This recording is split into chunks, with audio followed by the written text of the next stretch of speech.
Good morning, children. Today we are going to see about evidences of evolution.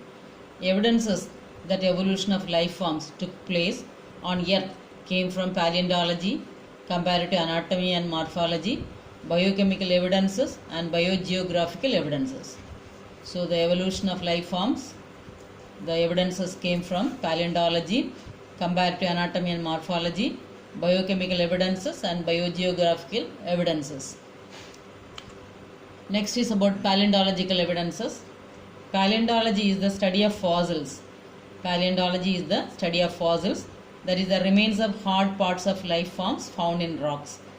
Rocks form sediments, and a cross section of earth crust depicts the arrangement of these sediments one over the other during the long history of earth.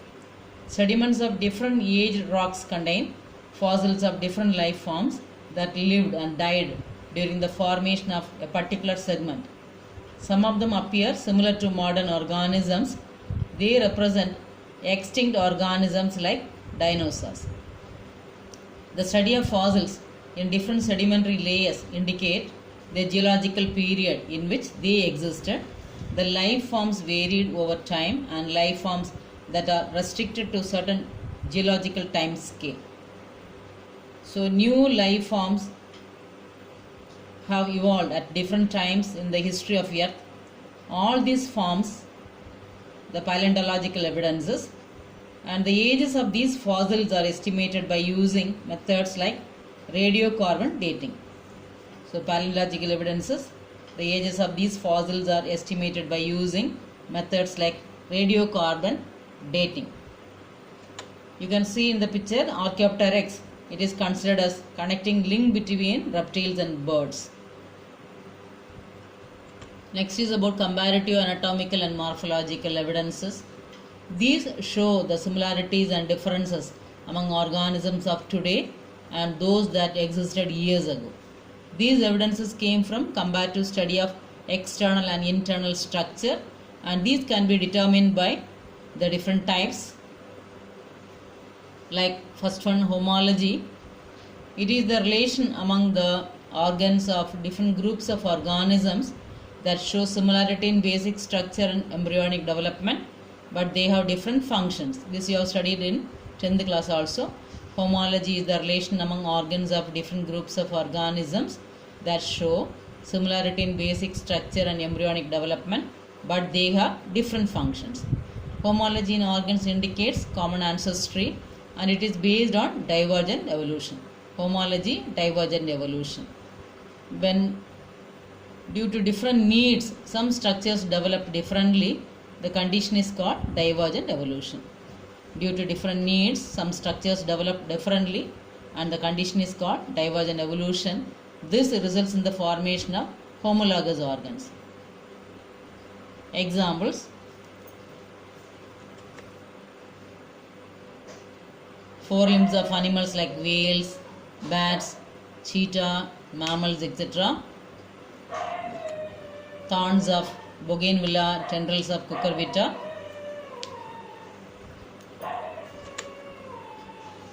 And one more example, vertebrates, hearts and brain.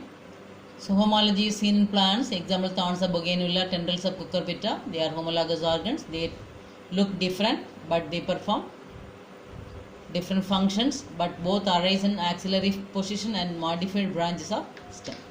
And one important thing is homologous organs are result of divergent evolution. Homologous organs are result of divergent evolution.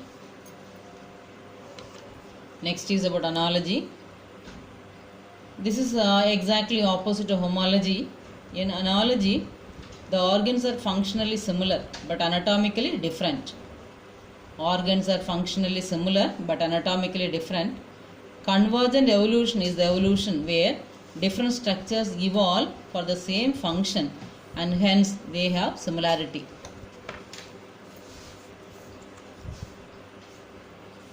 So example, tuber of potato, tuber of sweet potato, underground stem and underground root. Function is storage. And animal example is also given, wings of birds and butterfly. So this results in analogous organs. Many examples are given: wings of butterfly and birds, eyes of octopus and mammals, flipper of penguins and dolphins, sweet potato and potato. In sweet potato it is root modification, potato is stem modification. Next is evidences from embryology. Organisms that show common descent show embryological pattern on which they later build their adult patterns. This was first observed by von Baer. Later, Ernest Haeckel reinterpreted Bayes' law in the form of recapitulation theory in the light of evolution. The theory of recapitulation or biogenetic law states that ontogeny recapitulates phylogeny. This means the life history of an animal reflects its evolutionary history. For example, during the life history, frogs tadpole larvae resembles fishes, the ancestors of amphibia. The presence of gill cleft in all vertebrate embryos, including human, provide a strong evidence in support of organic evolution. So, in evidence of embryology, that Ernest Haeckel's reinterpretation of Bayes' law, it states that recapitulation or biogenetic law, that means that ontogeny recapitulates phylogeny. Next is about biogeographical evidences. This suggests that the species restricted to a region develop unique features. The species restricted to a region develop unique features. Also, species present in widely separated regions show similarity in ancestry. Habitat isolation had probably restricted these organisms to a particular geography on the earth. This can be explained with the help of the following processes like adaptive radiation. This adaptive radiation, it means the process of evolution of different species starting from a point in a geographical area and finally radiating to other areas of geography is called adaptive radiation. The process of evolution of different species starting from a point in a geographical area and finally radiating to other areas of geography is called adaptive radiation. Example, Darwin's finches. Darwin observed an amazing diversity of creatures in Galapagos Islands. There he saw the small black birds that amazed him, and most later they are called as Darwin finches. He observed that there were many varieties of finches in the same island, and all the varieties had evolved on the island itself from original seed-eating finches. He explained that after originating from a common ancestral seed-eating stock, the finches must have radiated to different geographical areas and undergone adaptive changes, especially in the type of beaks. Therefore, due to alteration in beaks gradually, some became insectivorous and some vegetarian. Living in isolation for long, the new kind of finches emerged that could function and survive in the new habitat. You can see the different beak adaptations in these type of finches. Next is about the marsupials of Australia.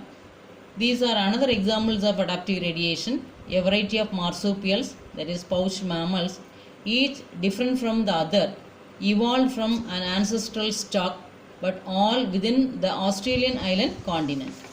The marsupials of Australia.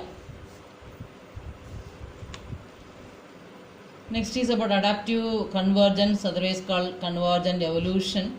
When more than one adaptive radiation appeared to have occurred in an isolated geographical area and two or more groups of unrelated animals come to resemble each other for similar mode of life or habitat, it is called adaptive convergence or convergent evolution.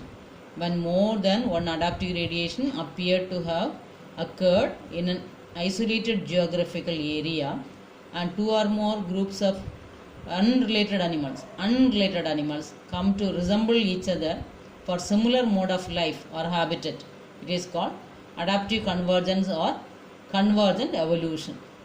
You can see the different type of placental mammals and Australian marsupials.